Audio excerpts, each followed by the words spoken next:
네, 여러분 안녕하십니까? 가장 빠른 종합뉴스 뉴스큐 시작합니다. 네, 지난밤 거센 장맛비 소리에 밤잠 설친 분들도 계시고 또 지금까지 경험하지 못했던 물폭탄이라며 불안해하는 분들도 있었습니다.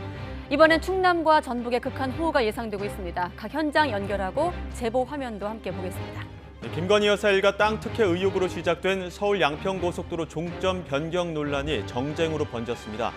강상면으로 종점을 바꾸는 대안을 처음 제시한 설계 업체까지 나서서 직접 그 이유를 설명했는데요. 지금까지의 과정을 경제부 기자와 짚어보겠습니다. 네, 금요일 뉴스큐 오늘은 논산천으로 먼저 가보겠습니다. 강한 장맛비가 중부 지역을 덮치면서 대전과 세종, 또 충남 전역에 호우특보가 내려져 있습니다. 네, 각지에서 비 피해가 속출하는 가운데 금강 홍수통제소는 논산천 논산대교 지점 등에 홍수경보를 발령했습니다. 현장에 취재기자 연결합니다. 양동훈 기자. 네, 충남 논산시 논산대교에 나와 있습니다. 네, 그러니까 논산대교에 홍수 경보가 발령된 거죠? 네, 그렇습니다. 지금 제 뒤로 출입을 금지한다는 현수막이 걸려 있는 걸 보실 수 있을 텐데요. 이 현수막 아래에는 원래 하천변 주차장이 있었는데 주차장이 모두 물속에 잠겨 자취를 감췄고 그리고 주차장으로 내려가는 도로까지도 대부분 잠겼습니다. 금강 홍수통제소는 이곳 논산대교 지점의 수위가 7.5m에 근접함에 따라 홍수주의보를 경보로 격상했습니다. 또 대전 갑천 만년교와 원천교에도 홍수경보를 발령했습니다. 계속 이어지는 비에 충남 부여군에서는 산사태로 집이 반파되고 축대가 무너지고 농경지가 잠기는 등 각종 피해가 잇따랐습니다. 보령시에서는 다세대 주택 뒤편 축대가 무너져 주민 10여 명이 마을회관으로 대피했고 계룡시에서는 개장을 준비하던 두개천 물놀이장이 물에 잠겼습니다. 세종 금단면에서는 다리 아래를 지나던 승용차가 침수됐지만 운전자가 무사히 대피해 다행히 인명피해는 없었습니다.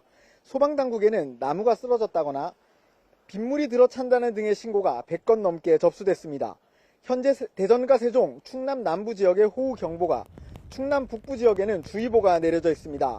어제 0시부터 오늘 오후 3시까지 가장 많은 비가 온 곳은 256mm가 내린 부여 양화면이고 논산 연무읍과 서천군 등에도 200mm가 넘는 비가 내렸습니다. 기상청은 앞으로도 충청권 일부 지역에 시간당 50에서 100mm의 강한 비가 올 수 있다고 예보했습니다. 많은 곳에는 최대 500mm에 달하는 비가 내릴 거로 전망됩니다. 대전, 세종, 충남은 전 지역의 산사태 위기경보가 가장 높은 심각 단계입니다. 고립 우려가 있는 하천변 산책로나 지하차도는 출입하시면 안 되고 등산로 등 산사태 위험 지역으로 들어가거나 농수로를 직접 확인하는 일도 자제하셔야겠습니다. 지금까지 충남 논산에서 YTN 양동훈입니다. 네, 방금 이렇게 보신 대로 논산대교도 수위가 상당히 높은 게 기자 뒤로 확인이 되거든요. 이렇게 비가 집중된 충청권과 호남권, 하천 수위가 급격하게 오르고 있습니다. 현재까지 홍수특보가 내려진 곳이 많은데요. 내일까지 많은 비가 예보되어 있습니다. 하천변 지나실 때 주의하셔야겠습니다. 취재기자 연결합니다. 오선열 기자. 네, 전국부입니다. 네, 오후에도 많은 비가 내리면서 홍수특보 더 확대되고 있죠? 네, 물폭탄이 쏟아지면서 하천물이 계속 불어나고 있습니다. 오전 10시 40분을 기해 전북 완주군 산내교 지점에 내려졌던 홍수주의보는 홍수경보로 상향 조정됐습니다. 홍수경보는 최대 홍수량의 70%까지 수위가 높아질 때 내려지는데 천변 둔치와 자전거 도로 등 시설물 대부분이 침수됩니다. 유량이 늘어나면서 홍수주의보도 점점 늘고 있습니다. 앞서 아침 7시 50분에 전남 장성군 제2황령교 지점은 홍수주의보가 발령됐습니다. 보시는 것처럼 평소보다 하천물이 많이 불어나 있는데요. 황령교 지점의 홍수주의보 발령 수위는 3.5m입니다. 영산강 홍수통제소는 임실 일중리와 정읍 초강리, 곡성 금곡 등 11개 지점에 홍수특보를 내렸습니다. 광주광역시도 하천 수위가 높아지면서 광주천 둔치 10곳과 산책로 49개 출입구, 교량 아래 5곳의 통행도 금지하고 있습니다. 3년 만에 수문을 연 섬진강댐은 최대 초당 300톤의 방류 지침을 세우고 지금은 초당 130톤 정도의 물을 방류하고 있습니다. 좁은 지역에 비가 집중되는 요즘 하천 수위 상승과 범람에 각별한 주의가 필요합니다. 영산강 홍수통제소는 하천변에 접근하지 말고 안전한 곳에 머무는 등 홍수 피해가 없도록 유의해달라고 당부했습니다. 지금까지 전국부에서 YTN 오선열입니다. 네, 그러니까 산도 하천도 좀 미심쩍으면 돌아가란 얘기입니다. 전북의 경우도 한때 시간당 최대 60mm에 달하는 물폭탄이 쏟아지기도 했습니다. 인명피해는 없었지만 곳곳이 물에 잠기고 흙더미가 밀려와 주민이 대피하기도 했습니다. 김민성 기자의 보도입니다. 밤새 불어난 하천물이 다리를 집어삼킬 기세로 휩쓸려 내려옵니다. 혹시 또 물이 넘치지는 않을지 저지대 마을 주민들은 되풀이되는 임시 공사가 지겨울 정도입니다. 딸막 넘으니까 제방을 높이든 다리를 올려가지고 해야 주민들도 안전하고 그러지. 이건 국가적인 손해 아니에요. 엄청난 손해잖아요. 매년 이렇게 매번 그럽니다. 나들이 장소였던 하천 둔치는 그야말로 물바다로 변했습니다. 전주천입니다. 밤사이 많은 비가 내리면서 둔치에 물이 가득 찼고 차량이 다니는 언더패스 아래차로까지 통제됐습니다. 피해가 가장 많은 지역은 호우특보 속에 이틀간 250mm 넘는 비가 내린 군산. 산 아래 주택으로 토사가 쏟아져 주민이 마을 회관으로 대피했고 한 주유소 사무실에는 흙더미가 밀려들어와 창문이 파손됐습니다. 지금까지 경험하지 못했던 이어지는 물폭탄에 시민들도 불안에 떨었습니다. 지금 잠깐 차 빼러 나왔습니다. 비가 너무 많이 와가지고요. 이 정도로 잠긴 건 처음 봤어요. 네. 진안에서는 50대 환자가 병원에 가려다 갑자기 불어난 계곡에 갇혔습니다. 부안군에서는 공사 중이던 국도 23호선 우회도로 일부가 유실됐습니다. 부안 줄포리 한 마을 진입로가 끊겨 주민 6가구가 한때 고립됐습니다. 저지대 쪽은 다 침수가 됐고요. 아까도 그게 동네 진입로인데 네. 동네 진입로에 한 6가구가 거의 앞쪽에 있거든요. 네네. 진입로 다 도로가 잠겨가지고 나오지도 못하고 들어가지도 못하고. 오는 8월 초 열리는 세계 잼버리 대회 야영장은 이번 폭우에 다시 웅덩이가 패이고 곳곳이 갯벌처럼 변했습니다. 완주 만경강의 홍수경보가, 임실 섬진강과 정읍 동진강에도 홍수특보가 발효되기도 했습니다. 다행히 다친 사람은 없었지만 곳곳에서 차량과 주택 침수 신고가 계속 접수돼 소방 출동도 반복될 수밖에 없었습니다. 주말 동안 전북에 400mm 넘는 엄청난 비가 예보된 상태. 전라북도는 재난안전대책본부 비상단계를 최고인 3단계로 올려 비 피해에 대응하고 있습니다. YTN 김민성입니다. 네, 수도권 상황이 남쪽으로 내려가고 있는 겁니다. 장마전선이 남쪽으로 내려가면서 대구와 경북 북부 지역에도 많은 비가 내리고 있습니다. 다행히 아직 큰 피해는 없지만 모레까지 최대 300mm가 넘는 비가 예보된 만큼 철저한 대비가 필요한 상황입니다. 현장 취재기자 연결합니다. 김근우 기자. 네, 대구 금호강에 나와 있습니다. 네, 대구 경북 지역 상황은 어떻습니까? 네, 장마전선이 남쪽으로 내려오면서 이곳 대구와 경북에도 오늘 정오를 기점으로 상당히 많은 비가 쏟아졌습니다. 지금 제 뒤로 보이시는 곳이 바로 경북 동부에서 출발해서 대구 도심을 가로지르는 금호강인데요. 보시는 것처럼 연일 내린 비로 상당 부분 수위가 차오른 모습을 확인할 수 있습니다. 지금 제가 서 있는 이곳도 원래는 야영장으로 쓰던 둔치인데요. 지금은 혹시 모를 침수에 대비해서 시설과 차량을 모두 철수한 상태입니다. 현재 이곳 대구를 비롯한 경북 남부 지역과 동해안 지역의 호우특보는 일단 해제됐습니다. 하지만 경북 서북부 내륙을 중심으로 종일 강한 비가 내려지면서 호우특보가 내려져 있는데요. 아침부터 장대비가 내린 경북 북부, 특히 문경과 상주에는 호우경보가 발령돼 있습니다. 지금 보시는 화면이 경북 북부에 있는 봉화군 봉화읍에 있는 내성천인데요. 거의 범람하기 직전까지 물이 차오른 모습 확인하실 수 있는데 소방당국이 급히 현장을 통제하고 안전조치를 하면서 사고가 나지 않게 막고 있는 모습도 보실 수가 있습니다. 경북 문경에서도 홍수주의보가 내렸고 예천에서도 냇가가 범람했다는 제보가 들어와 있습니다. 오늘 자정부터 현재까지 문경 동로에 138.5mm의 많은 비가 내렸고 봉화 석포 120mm, 상주 화서 109.5mm 등 주로 경북 북부에 비가 집중됐습니다. 며칠째 이어진 장맛비로 산사태를 비롯한 피해도 잇따랐는데요. 산림청은 경북 전역에 산사태 위기경보 심각 단계를 내렸습니다. 또 상주와 영양, 봉화 등 경북 북동부 지역에는 산사태 주의보를 내린 상태입니다. 특히 대구와 경북에는 이번 주말 동안 30에서 100mm의 많은 비가 예보됐는데요. 기상청은 경북 북부 내륙과 북동 산지는 100에서 250mm의 강한 비가 내리고 많은 곳은 300mm 이상의 폭우가 쏟아질 거로 예상했습니다. 이어진 장맛비로 하천 수위가 많이 오른 상태고 지반도 약해져 있는 만큼 철저한 대비가 필요할 거로 보입니다. 지금까지 대구 금호강에서 YTN 김근우입니다. 네, 장맛비가 이어지면서 전국 7개 시도 130여 명이 대피했으며 항공기와 여객선 운항 차질도 속출하고 있습니다. 중앙재난안전대책본부의 오전 11시 집계를 보면 지금까지 서울과 부산, 경기 등 7개 시도 23개 시 군구에서 67세대 136명이 일시 대피했습니다. 김해와 김포, 제주 등에서 출발하는 항공기 34편이 결항이 됐고 백령에서 인천 등 71개 항로를 오가는 여객선 96척의 운항도 통제됐습니다. 전국 99개소 도로와 750여 개소 하천변도 출입 통제 중에 있습니다. 한려해상, 또 속리산 국립공원 등 전국 15개 국립공원 400여 개 탐방로 출입도 여전히 통제되고 있는 그런 상황입니다.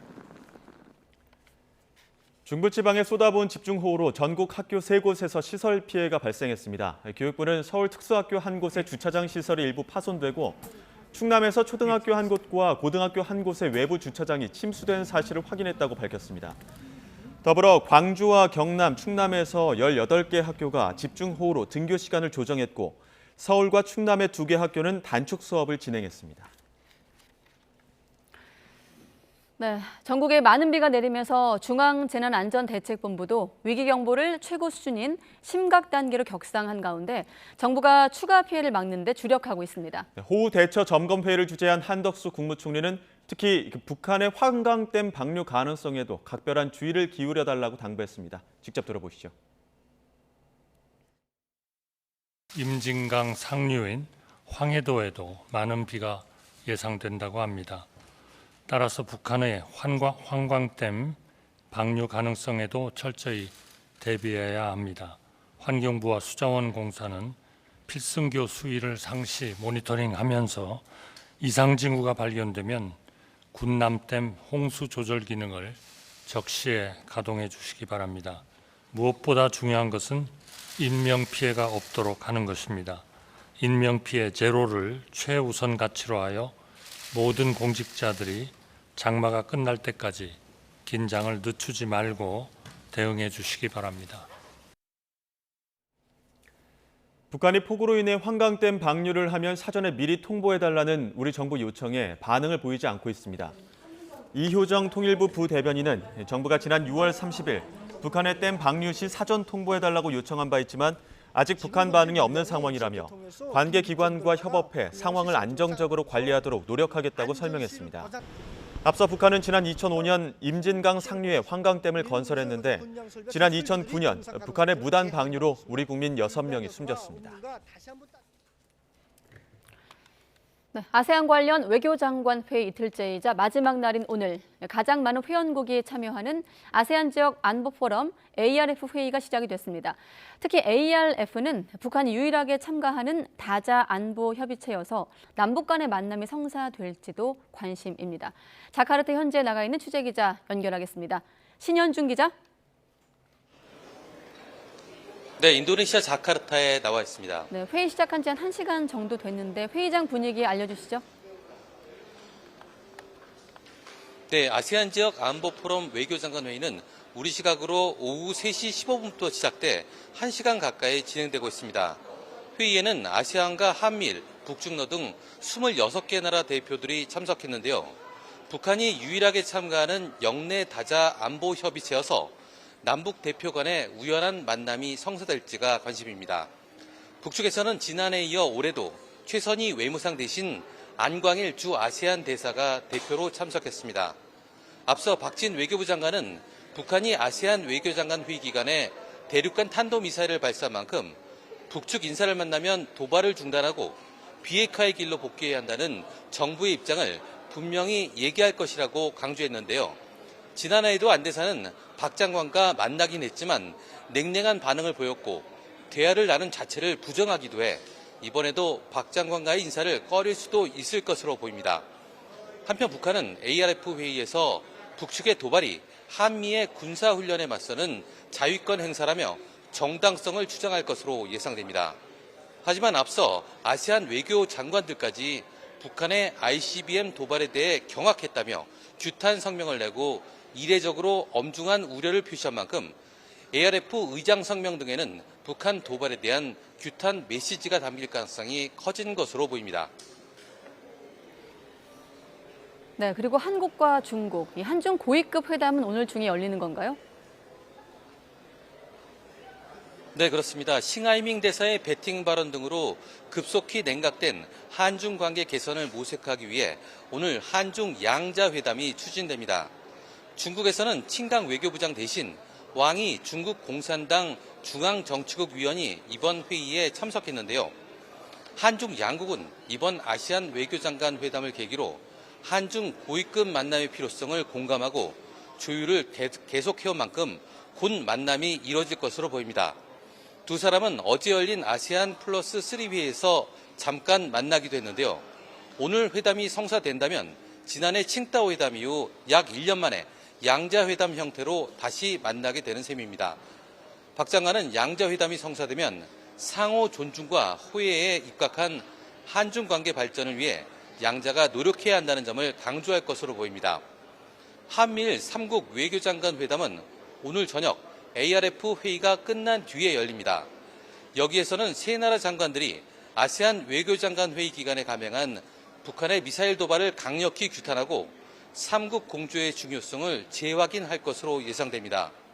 또 ARF 회담에서는 중국이 후쿠시마 오염수 반대 입장을 밝힐지도 관심인데요. 공개적으로 오염수 방류를 반대해온 중국은 이번 ARF 의장 성명에 일본 오염수 반대 입장을 담으려고 하는 것으로 알려져 있습니다. 어제 열린 아세안 플러스 3 회의에서도 중국 왕이 위원은 오염수 반대 입장을 언급했는데 ARF에는 더 많은 국가가 참여하는 만큼 일본과 대립각을 더 세울 수도 있을 것으로 보입니다. 지금까지 인도네시아 자카르타에서 YTN 신현주입니다. 네, 또 그런가 하면 북한이 5년여 만에 안보리 회의에 참석하기도 했는데 이 자리에서 미국과 한국이 핵전쟁 위기를 높이고 있다면서 적반하장식 주장을 펼쳤습니다.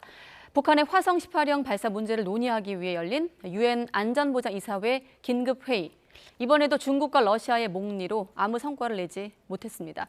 워싱턴 권준기 특파원의 보도입니다. 유엔 안보리 긴급회의 첫 발언에 나선 미국은 북한이 올해 들어서만 20차례에 걸쳐 탄도미사일을 쏜 건 핵무기 운반 체계를 20번이나 시험했다는 뜻이라고 비판했습니다. 매번 반복되는 중국과 러시아의 편들기로 안보리가 무력화되는 데 대해서도 직격탄을 날렸습니다. Russia and China have prevented this council from speaking with one voice. And with these repeated launches, Pyongyang is demonstrating it feels emboldened. 일본은 이번 탄도미사일 사거리가 15,000km에 이른다며 전 세계가 사정권이라고 강조했고 다른 서방 국가들도 우려를 표시했습니다. 하지만 이번에도 중국과 러시아는 아랑곳 않고 북한 옹호에 나섰습니다. 러시아는 한미일 3국 공조를 콕 집어 북한 안보를 위협한다고 말했고 중국은 한미 워싱턴 선언으로 궁지에 몰린 북한의 자위권 행사라고 편들었습니다. 특히 최근 열린 북대서양 조약기구 나토 정상회의에서 중국에 대한 비판이 쏟아진 데 대해서도 불편한 기색을 숨기지 않았습니다. The real troublemaker is none other than the NATO. NATO's accusations against China are totally groundless. 5년여 만에 안보리 회의에 나온 북한은 화성 18형 발사는 주권 국가의 자위권 행사라고 주장했습니다. 또 미국이 한국에 40년 만에 처음으로 핵무기를 재배치하려고 한다며 핵전쟁 위기를 운운했습니다.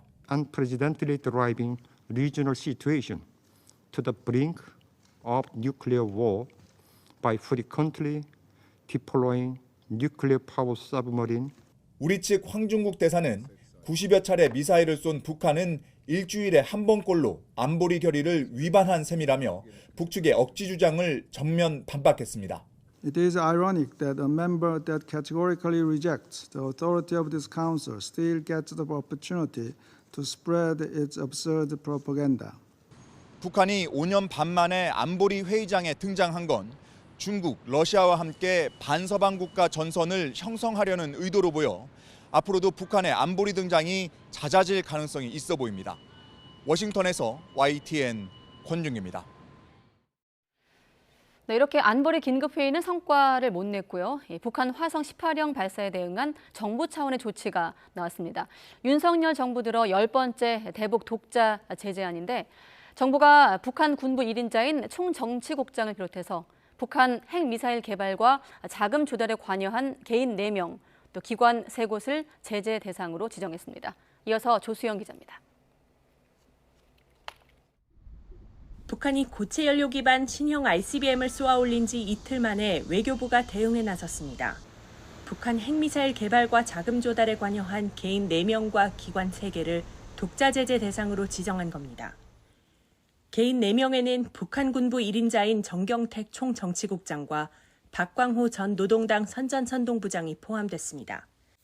칠성무역회사 등 기관 3곳은 금수품 거래와 북한 조형물 수출, 노동자 송출에 관여한 것으로 파악됐습니다. 이들 개인과 기관은 미국이나 유럽연합이 이미 제재를 가하고 있어 이번 조치가 국제사회의 제재망을 더욱 촘촘하게 할 것으로 외교부는 평가했습니다. 윤석열 정부 들어 대북 독자 제재는 이번이 10번째. 지난해 10월 이후 정부가 지정한 독자 제재 대상은 개인 49명과 기관 50개로 늘어나게 됐습니다. 그간 한국의 독자 제재 중에는 북한이 암호화폐나 아니면 북한 IT 기술자를 해외에 보내는 그 관련 기관들에 대한 제재는 김정은의 통치 자금을 막는다라는 측면에서 효과가 있어 보입니다. 북한이 막대한 자금을 핵미사일 개발에 쏟아붓는 동안 주민들의 고통은 가중되고 있습니다. 2020년부터 지난해까지 북한 인구의 45.5%, 1,180만 명이 영양 부족 상태였다는 유엔기구의 조사 결과가 나왔습니다. 전체 인구 중 48.7%가 영양 결핍을 겪는 소말리아와 비슷한 수준입니다.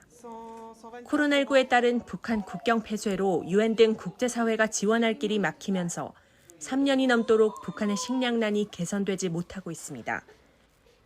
YTN 조수연입니다.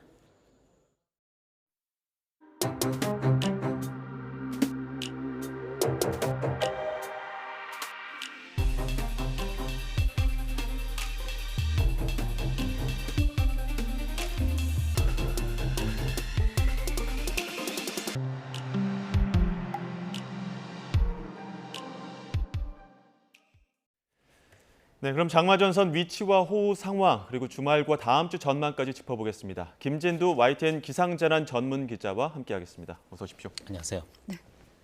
어제 이 시간도 함께 장마 전망을 했고 혹시라도 예상이 빗나가서 오늘은 김진두 기자와의 대담이 없으면 했는데 그렇죠. 예상대로 지금 흘러가고 있습니다. 안타깝게도.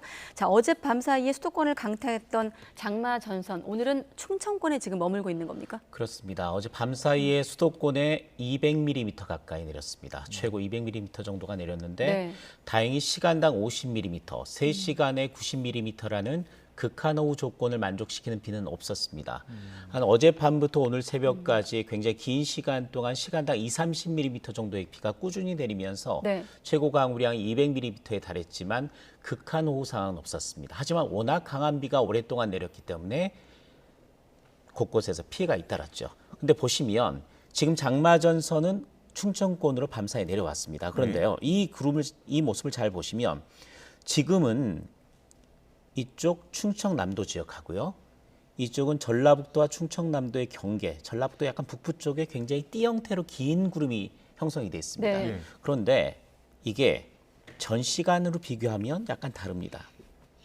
전 시간은 굉장히 뭉쳐 있다가 시간이 지나면서 굉장히 가늘어지면서 약간 분리되는 모습을 볼 수가 있는데 이게 굉장히 무서운 상황입니다. 대부분 예보를 하는 사람들이 굉장히 꺼려하는 패턴이 이런 패턴인데요. 이게 장마전선 실제로 이 뒤에서부터 연결되는 걸 보면 이렇게 있다라고 보시면 됩니다. 그렇다면 이렇게 띠 형태로 발달한다는 건 곧 야간으로 가고 있고 온도가 내려가고 있다. 특히 야간 상황이 되면 이 띠가 조금 더 강해지면서 이 부분부터 비구름들이 점점 더 강해지면서 들어올 겁니다. 이것 때문에 오늘 밤사이 상황이 어제 수도권 상황보다도 훨씬 안 좋은 겁니다. 내리는 비의 지역, 그러니까 폭우가 내리는 지역은 어제보다는 범위가 좁아질지는 모르지만 범위가 좁아진 지역에 들어가는 곳은 굉장히 많은 피해가 날 수밖에 없는 형태로 지금 바뀌고 있다는 거고 기상청도 이런 상황을 굉장히 우려했기 때문에 보통 장마전선상에서 만들어진 비의 강우량은 시간당 30에서 80mm를 예보를 내는데요. 그것도 굉장히 많은 거거든요. 그런데 충청과 전라북도, 그러니까 충청 지역과 전라북도 지역으로 밤사이 50에서 100mm 시간당입니다. 30에서 80도 많은 건데 더 한 넘어서 시간에 50에서 100mm의 비를 냈다라는 이야기는 극한호우라는 우리가 수도권에 내려지는 재난 문자의 발령 조건인 극한호우라는 상황을 명백하게 일치하는 조건입니다.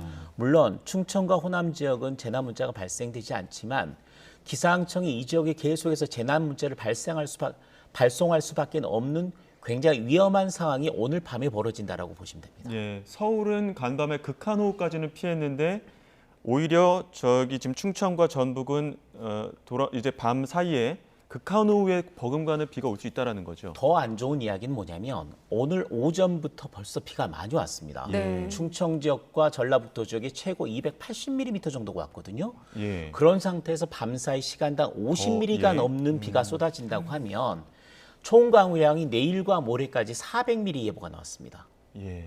그러니까 엄청난 호우가 이 지역에 집중된다는 거고 네. 이 지역 토양이 거의 포화 상태거든요. 지반이 굉장히 약해진 상태이기 때문에 또 홍수특보도 내려져 있고 산사태특보도 내려져 있습니다. 그렇기 때문에 이 지역은 오늘 밤사이 굉장히 주의 깊게 보고 피해를 줄이기 위해서 최선의 노력을 가해야 되는 지역이 오늘 이 상황입니다. 자, 그럼 언제까지일까요? 장마전선이 계속 충청과 전북 근처에 머무는 겁니까? 언제까지 머무나요? 이 상황을 볼 수 있는 게 이제 슈퍼컴이 예측하는 모델을 보면서 조금 설명을 드리겠는데요. 좀 확장을 해보면 이제 우리나라가 잘 보이고 있고 이 전선 형태로 보이는 비구름대가 보이실 겁니다. 이 비구름이 어떻게 되냐면 현재 이렇게 걸려있는 형태죠. 지금 장마전선이 그대로 걸려있는 형태, 충청과 전라북도 쪽으로 해서 경북 북부 쪽으로 해서 걸려있는 형태가 그대로 나옵니다. 그런데 보시면 이걸 제가 조금씩 옮겨볼 겁니다. 오늘 상황이 이 상황이거든요. 네. 자, 내일 상황을 보겠습니다. 이렇게 되죠. 더 좁아지는 형태로 슈퍼컴도 모사를 하고 있는 건데 아까 말씀드렸듯이 이렇게 띠 형태로 좁아진다는 이야기는 이 남쪽에는 뜨거운 공기가 그리고 이 북쪽으로는 차가운 공기가 분포하고 있는 겁니다. 이 띠 형태에서 굉장히 강하게 부딪히면서 이 상황에서 비구름들이 굉장히 발달한다는 이야기죠. 이렇게 발달하게 되는 거는 보시면 빨간색 말고 중간에 가운데 하얀색도 보이죠. 네. 하얀색이 빨간색보다 더 강한 지역입니다. 그렇군요. 이런 지역에서 시간당 50에서 100mm 비가 내리는 거죠. 그러니까 굉장히 좁은 지역에 비구름이 분포를 할 것이다. 물론 이 지역이 충청이 될지 전북이 될지는 아직까지 불명확합니다. 하지만 두 지역에 이미 많은 비가 내린 상태고 굉장히 띠 형태로 굉장히 강한 비구름이 분포를 한다는 것 때문에 주의해야 된다는 이야기고요. 자, 모레 볼까요? 일요일까지 가보겠습니다. 조금 충청도 북부 쪽으로 좀 올라와 있죠. 네. 그런 상태를 볼 수가 있습니다. 그러니까 충청과 전라북도를 오르내리면서 그걸 남북 진동이라고 표현을 하는데 남쪽 북쪽으로 진동을 하면서 장마전선이 일요일까지는 영향을 줄 것이다라는 겁니다. 그럼 그 다음 날은 어떻게 될까요? 자, 지금이 일요일이고 그 다음 날 주 월요일 월요일입니다. 한번 보시죠. 예. 또 있죠. 또 비구름이 형성이 되는 겁니다. 그러니까 자, 우선 다음 주 월요일까지는 좋지 않다라는 걸 어느 정도 감을 잡으셨을 겁니다. 그럼 다음 주 화요일은 어떨까요? 다음 주 화요일은 약간 올라갔습니다. 비구름 자체가 약간 올라가 있는 형태죠. 네. 그리고 다음 주 수요일은 그럼 어떻게 될까요? 또 다시 들어오는데 이번에는 북한 지방까지 영향을 주는 상태입니다. 이 상황을 제가 왜 보여드렸냐면 다음 주 수요일까지는 장마전선이 어쨌든 우리나라 내륙에 머무를 것이다라는 게 현재 모델상으로는 알 수 있다라는 이야기고요. 한 가지 더 우리가 주의 깊게 봐야 될 거는 이때는 북한에도 굉장히 강한 비가 내린다는 겁니다. 휴전선 북쪽에서도요. 이거는 아까 총리가 이야기했듯이 한강댐과 연관이 있습니다. 아직 북한 지역에는 우리나라만큼 많은 비가 내리진 않았습니다. 아까 보여드렸듯이 장마전선이 계속 우리나라 주변에 머물러 있었기 때문이죠. 그런데 다음 주 초반에 장마전선의 중심축이 약간 북쪽으로 치우쳐 올라가면서 휴전선 부근에 폭우가 내린다면 우리도 팔당댐을 폭우가 쏟아지기 전부터 방류를 시작했거든요. 그리고 비가 많이 내리면 내릴수록 방류량을 늘렸습니다. 마찬가지 환강댐도 큰 비 예보가 있으면 그 전에 열거나 비가 시작되면 열 가능성이 높다라는 이야기죠. 따라서 환강댐 방류 시점은 다음 주 화요일이나 수요일쯤이 될 가능성이 높기 때문에 그때를 주의 깊게 봐야 된다는 이야기입니다. 임진강 상류인 황해도에도 많은 비가 예상되기 때문에 그렇습니다. 환강댐 방류 가능성에 주목해야 된다는 아까 총리의 발언과 함께 김진두 기자가 좀 더 설명해 주셨습니다. 예. 그리고 충남과 전북의 주말과 휴일 동안 그러니까 최대에서 400mm 이제 장대비가 이어진다 지금 설명해 주셨는데 예보대로라고 한다면 월요일, 화요일도 비가 올 가능성이 있지 않습니까? 그 그렇습니다. 이상 그럼 비가 더 올 수 있다라는 거죠? 지금 기상청이 우선은 사흘 정도 예보를 냈고요. 또 내일 되면 또 그때부터 사흘까지 예보를 냅니다. 그러니까 계속해서 수정해서 예보를 낼 수밖에 없는데 이 장마 전선이 어느 지역에 위치를 하느냐에 따라서 달라지기 때문에 이런 현상이 발생할 수밖에 없습니다. 지금도 중부지방에 걸려 있다가 충청지방에 걸려 있다 올라가는 상황이 가정이 된다면 그때 따라서 다시 예보가 되는 거거든요. 그러니까 현재는 어떻게 돼 있냐면요. 충청과 전라북도 지방을 중심으로 해서 최고 400mm 예보가 돼 있고요. 충북, 경북 북부 쪽으로 300mm 예보가 돼 있거든요. 그렇기 때문에 지금 보시면 현재 상황에서 특보가 내려져 있는 충남, 전북 쪽을 중심으로 해서 이 지역이 400mm입니다. 모레까지입니다. 그리고 이 주변 지역 있잖아요. 주변 지역을 중심으로 해서 300이라고 보시면 됩니다. 그것도 이제 일요일까지 그렇습니다. 일요일까지 상황이고요. 그럼 서울은 괜찮냐? 서울에도 중심축은 여기에 걸려 있지만 중간중간 약간 떨어져 있지만 아주 강하지는 않은 비구름들이 우리나라 내륙으로 들어온 모습을 확인을 할 수가 있습니다. 그런 상황이라면 우리나라 주변에도 약간 수도권 지역에도 비가 내릴 가능성은 남아 있거든요. 내일과 모레에도. 그렇기 때문에 강우량을 30에서 100mm를 추가적으로 예보를 냈습니다. 이미 많은 비가 내린 상태고 수도권 내에서도 축대 붕괴까지 있었거든요.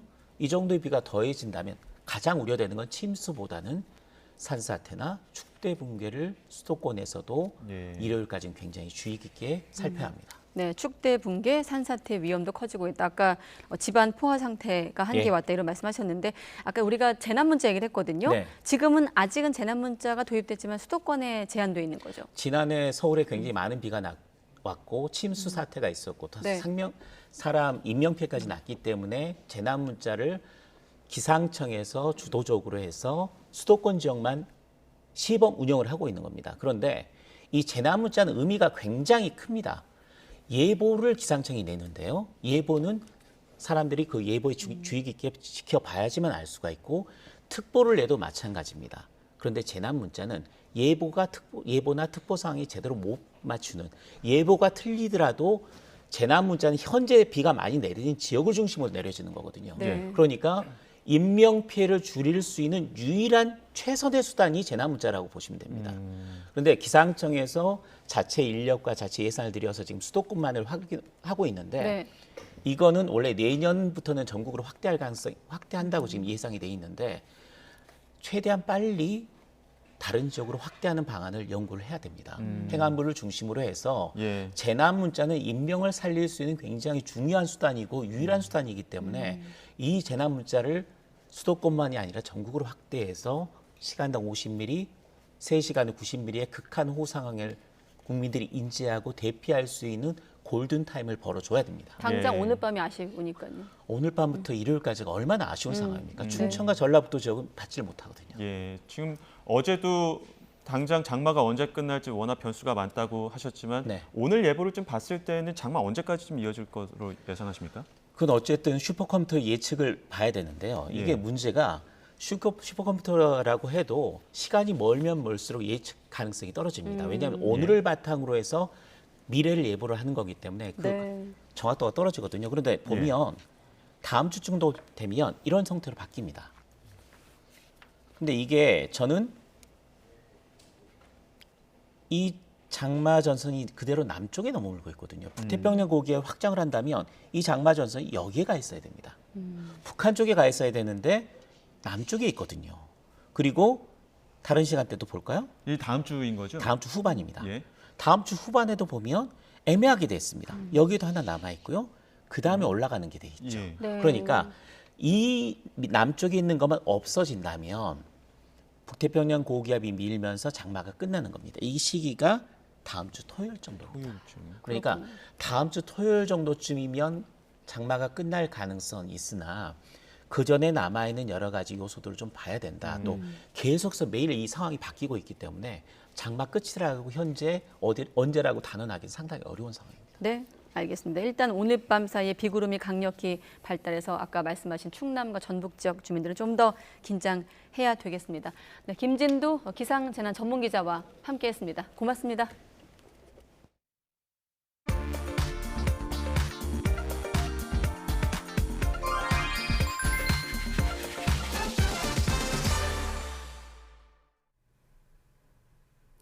폭우가 계속되면서 홍수특보도 확대되고 있습니다. 홍수경보가 내려진 대전 지역의 CCTV 화면 살펴보니 시설물은 물에 잠겨 아예 보이지 않고 교량의 하부만 겨우 보이고 있는데요. 1시간 사이 많은 강수량을 기록한 청주와 군산 등 충청과 전북 지역에 집중호우가 이어지고 있으니까요. 최대 50%까지 감속주행 해주시기 바랍니다. 수도권 상황입니다. 잠수교와 여의 상하류 나들목 여전히 통제 중이고요. 고속도로 빗속에 도심 방향 정체도 급격하게 불어나는데 특히 15번 서해안고속도로 서울 쪽 서평택 분기점을 시작으로 한 번에 20km 가까운 정체입니다. 100번 수도권 제일순환선은 빗길 사고입니다. 판교에서 구리 방향으로 강일 나들목 부근에서 대형 화물차 관련 사고 처리하고 있습니다. 2차로와 3차로, 4차로까지 막고 사고 처리하는데 비 때문에 처리가 길어질 것으로 예상됩니다. 뒤쪽 정체도 상당한데요. 9km 구간 꽉 막혀 있습니다. 호우 피해도 곳곳으로 잇따릅니다. 충청권인 25번 호남선 천안 방향 논산 분기점 부근 토사 유실 관련 작업하고 있습니다. 1차로로만 조심히 통과하셔야겠고요. 35번 통영 대전선도 오후 2시 때부터 금산 나들목 부근 현재 토사 유실 관련 작업하고 있습니다. 수도권 153번 평택 시흥선은 양방향 송산마도 부근 2차로 막혀 있습니다. 빗길 감속해 주시고요. 고속도로 교통방송이었습니다. 보건의료노조가 이틀째 총파업을 이어가면서 곳곳에 의료 공백이 빚어지고 있습니다. 정부는 강경 대응을 예고하며 상황을 예의주시하고 있습니다. 취재기자 연결해 자세한 내용 알아보겠습니다. 신지원 기자. 네, 사회정책부입니다. 네, 오늘 파업 상황은 어떻습니까?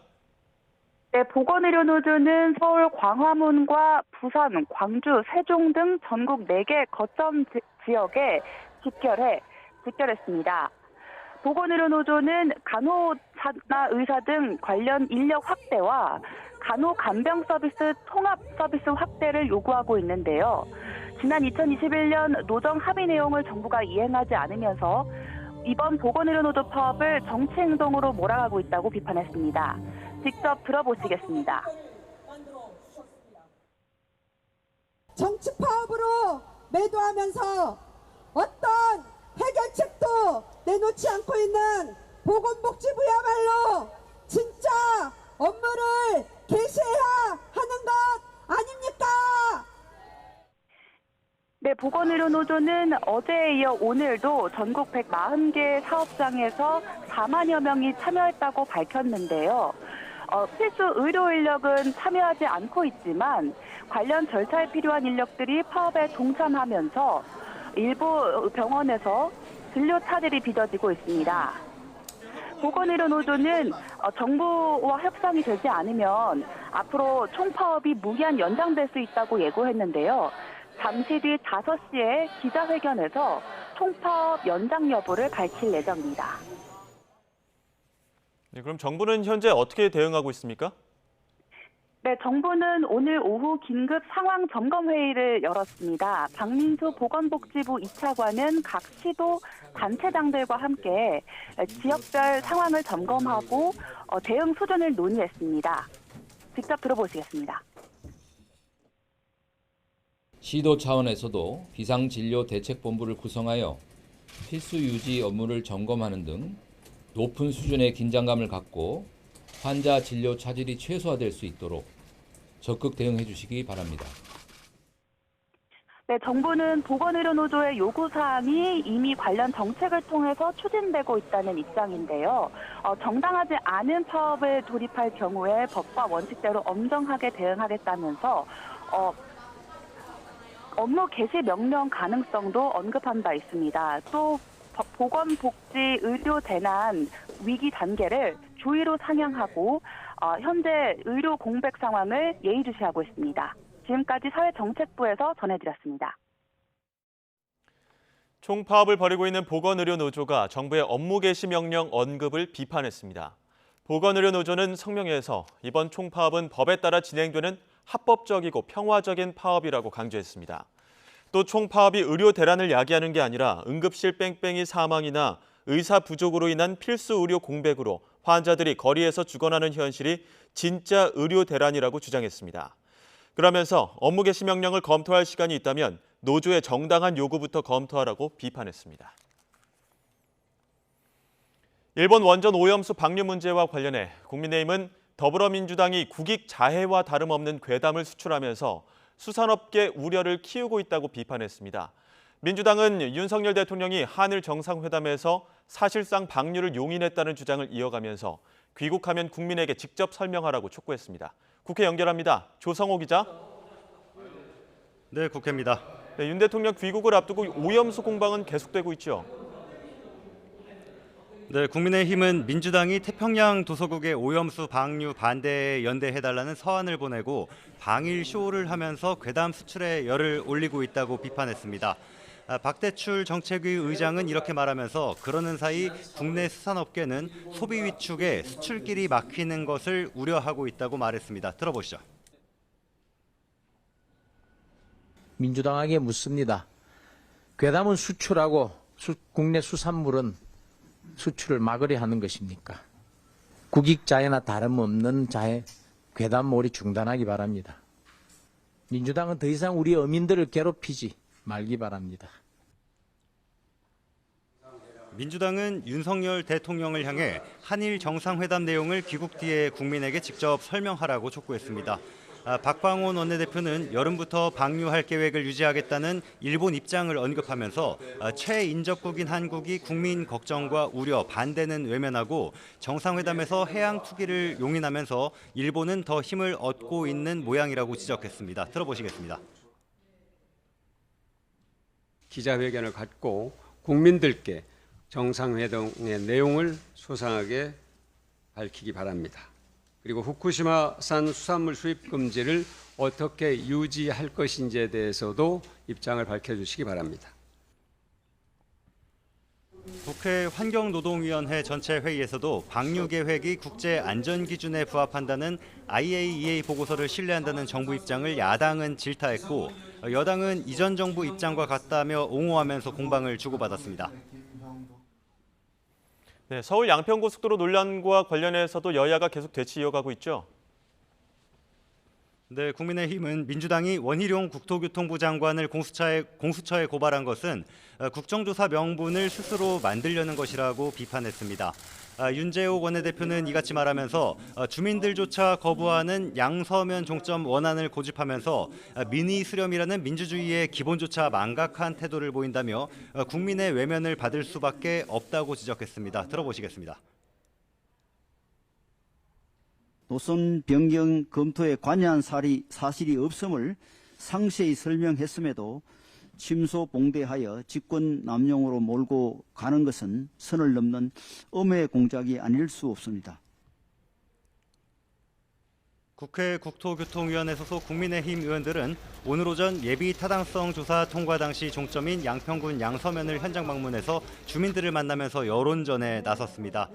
반면 민주당은 고속도로 논란과 관련해 거짓말 돌려막기를 한다고 비리 부패 혐의가 사라지지 않는다며 국정조사를 수용할 것을 여당에 거듭 압박했습니다. 이재명 대표는 고속도로 노선을 누가 왜 바꿨는지 등에 대해 온갖 거짓말이 난무한다며 의문의 출발점이 윤석열 대통령 부부와 대통령실인 만큼 국민 앞에 직접 의혹을 해명하라고 촉구했습니다. 이 대표 얘기 들어보시죠.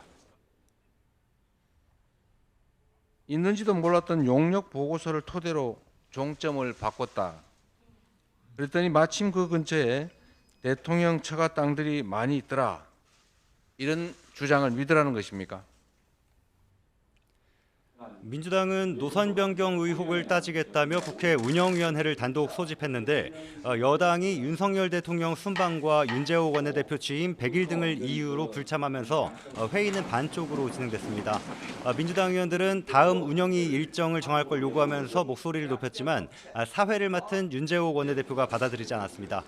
다음 주 월요일 원희룡 장관이 출석하는 국회 국토위에서도 치열한 공방이 예상됩니다. 지금까지 국회에서 YTN 조성호입니다.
온라인 과외 앱으로 만난 또래를 잔혹하게 살해하고 시신을 훼손한 혐의로 기소된 정유정이 처음 법정에 섰습니다.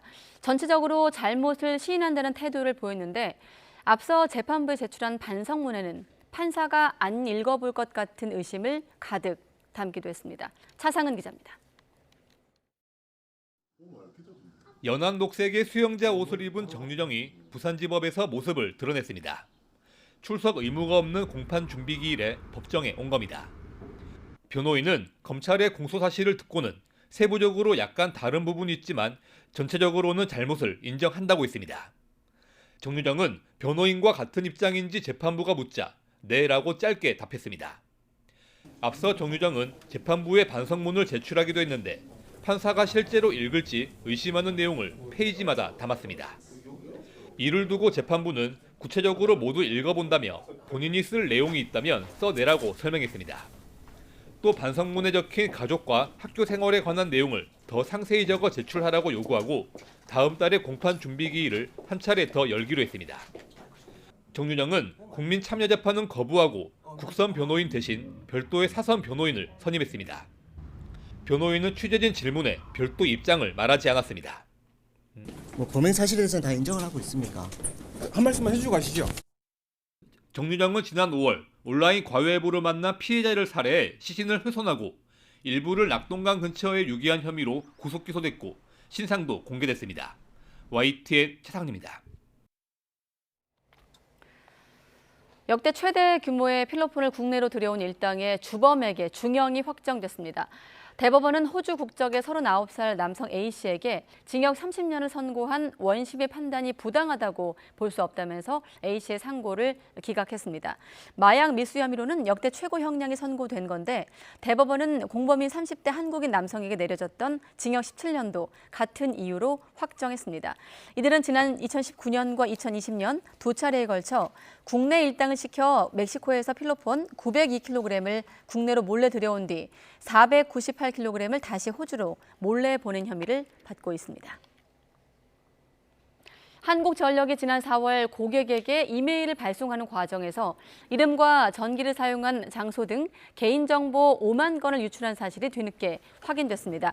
한전이 국민의힘 김성원 의원실에 제출한 자료를 보면 한전은 지난 4월 18일 고객에게 이메일을 발송하며 이름과 전기 사용 장소 등 2개 항목에서 개인정보 49,884건을 유출했습니다.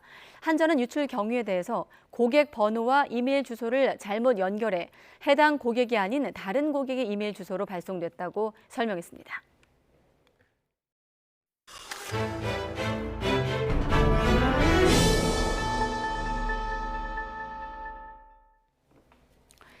가수 유승준 씨가 한국행 비자 발급을 요구하며 낸 두 번째 행정소송 항소심에서 승소했습니다. 21년 만에 국내 입국길이 열릴지 관심이 커지고 있는데요. 관련 내용 포함한 사건 사고 김광삼 변호사와 짚어보겠습니다. 어서 오십시오. 네, 안녕하세요.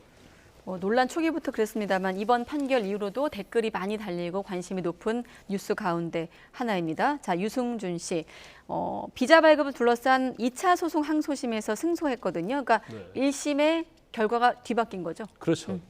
원래 이제 원심이라고 하는데 1심에서 이제 패소를 했어요. 그런데 항소심에서 2심의 판결을 뒤집고 사실 비자 발급을 유승준 씨가 신청했는데 LA 총영사관에서 거부했거든요.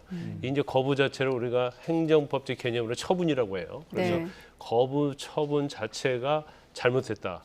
그래서 이걸 취소하라 그러면서 1심 판결을 뒤집었어요. 그러니까 이제 뭐 외형적으로 보면 그 이유는 뭐 몇 가지가 있는데 당시에 어떤 재해동법에 보면 병역 기피 목적으로 이제 외국 시민권을 취득한다랄지 그런 경우에 있어서는 38세까지는 입국을 금지할 수 있었어요. 근데 38세 이후에 이제 체류할 수 있게 돼 있었거든요.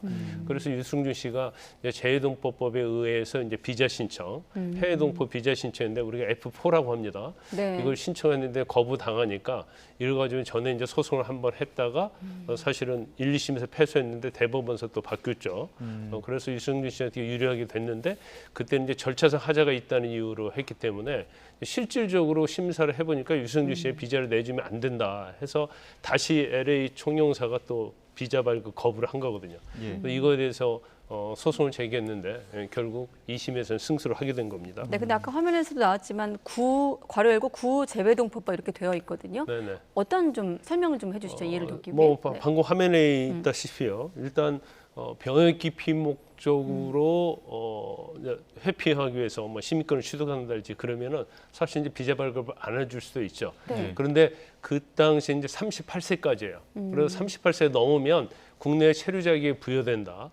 그러면 저 조항만 따지면 원칙적으로는 비자 발급을 해줘야죠. 근데 단서 조항이 있죠. 뭐 공공복리랄지, 뭐 국가의 안녕 질서랄지, 뭐 그리고 국가에 해를 끼칠 수 있는 그런 사안에 대해서는 비자를 이제 거부할 수 있는 거예요. 그러니까 원칙적으로 그렇게 해악을 국익이나 사회에 해악을 끼칠 우려가 없으면 비자를 발급하는 게 맞다는 거죠. 근데 지금 논란이 2002년 그 유승준 씨가 병역 의무 기피 후에 지금 법무부로부터 입국을 제한당하고 나서 여러 차례 지금 또 재판들이 많이 있지 않았습니까? 그 과정도 좀 짚어볼까요?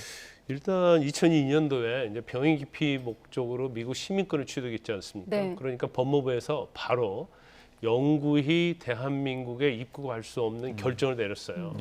그런데 2015년도에 이제 유승준 씨가 이제 한국에 들어오고 싶고 또 재해동법법에 의해서 비자 발급을 받고자 하는 거예요. 근데 그때 나이가 법에는 38세까지 안 된 걸로 나와 있잖아요. 39세였단 말이야. 그래서 비자 발급을 신청을 했는데 LA 총영사에서 비자에 대해서는 심사를 하지 않고요.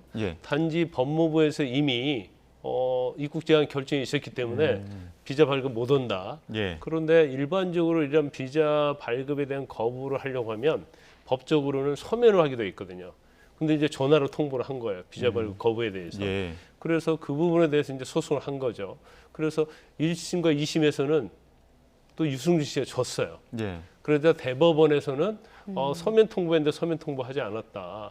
그리고 심사를 해야 하는데 단지 법무부에서 전에 입국 제한을 했다는 이유로 그냥 비자 거부를 해버린 것은 이제 행정절차법 위반이다. 그러니까 절차법 위반이라고 해서 결정을 한 거기 때문에 그럼 절차법 위반 아닌 경우에는 비자 발급 거부할 수 있는 거 아니냐. 그래서 2020년도에 유승준 씨가 다시 LA 총영사에 또 비자 발급을 신청한 거예요. 그런데 LA 총영사에서는 이걸 거부했고 결국 소송으로 이어져서 이번에 항소심에서 승소를 하게 된 겁니다. 네, 화면 잠깐 보면 지금 2015년부터 시작한 이번 논란, 그 대법원 파기환송까지를 편의상 1차 소송으로 이제 언론에서 보는 거고 2020년 이후 나머지를 또 2차 소송 이렇게 보고 있는데 그 2차 소송의 2심 에서 원고가 승소를 한 겁니다. 자, 유승준 씨 본인 입장은 아직 나오지 않았습니다만 변호인이 이렇게 밝혔어요. 명예회복 어떤 의미입니까? 그런데 저 부분은 좀 이해할 수 없는 측면이 있어요. 왜냐하면 그 당시 병역을 성실히 이행하겠다고 해놓고 갑자기 미국 시민권 취득하고 그러면서 미국 가면서 결국 병역 기피한 거잖아요. 그러면 객관적으로 보면 병역 기피 목적으로 미국 시민권 취득한 게 맞고 미국 간 게 맞거든요. 그래서 그거와 관련해서는 명예회복이란 말은 좀 맞지 않는 것 같아요. 그렇지만 굉장히 오랫동안 이게 2002년도부터 지금까지니까 21년도 정도, 21년간이지 않습니까? 네. 그래서 한국에 들어오고 싶어도 못 들어왔고 또 법의 규정이 있음에도 그 법의 규정에 이상의 제재를 받았단 말이에요. 그런 측면에 있어서는 본인이 좀 억울하다고 할 수는 있겠죠. 예. 그런데 제가 볼 때는 명예회복과는 이건 뭐 저 관련이 좀 없지 않나 싶어요. 물론 이제 변호인 입장에서 그냥 뭐 상투적인 얘기를 할 수는 있겠지만, 그래서 뭐 저는 개인적으로 볼 때는 뭐 앞으로는 한국에 들어올 수 있는 이제 확률이 높아졌다. 하지만 그게 100%는 아니다. 이렇게 말할 수 있습니다. 그럼 100%가 될 수 없는 또 다양한 어떤 또 네. 장애물들이 있지 않겠습니까? 어떤 것들이 좀 단계가 있습니까? 일단 대법원 판결이 남아 있죠. 예. 그래서 아마 관계 기관에서 대법원의 법무부에서 또 상고할 수 있거든요. 그런데 두 번째로는 뭐 대법원에서 이겼다고 하면 이제 비자 발급을 해준다 하더라도 출입국 관리법에 보면요, 예. 어떤 사회에 해악을 끼칠 수 있는 경우에는 입국 금지를 시킬 수 있어요. 그러면 법무부에서 또 이거에 대해서 입국 금지를 하게 되면 결국 유승준 씨는 또 소송을 해야 해요. 그래서 아마 법무부하고 외교부하고 병무청이 같이 아마 어떠한 형태든지 뭐 회의를 하든지 어떤 의견을 조절해서 다음에 비자 신청이 들어왔을 때 어떻게 할 것인가. 예. 아마 그 부분에 대해서는 뭐 협의가 이루어질 가능성이 크다 이렇게 봅니다. 네, 그리고 출생 미신고 아동에 관련된 내용, 저희가 이 문제를 YTN에서 여러 각도로 좀 다루고 있고 오늘 같은 경우는 변호사님과 함께 법 개정 움직임까지 한번 잠깐 짚어보겠습니다.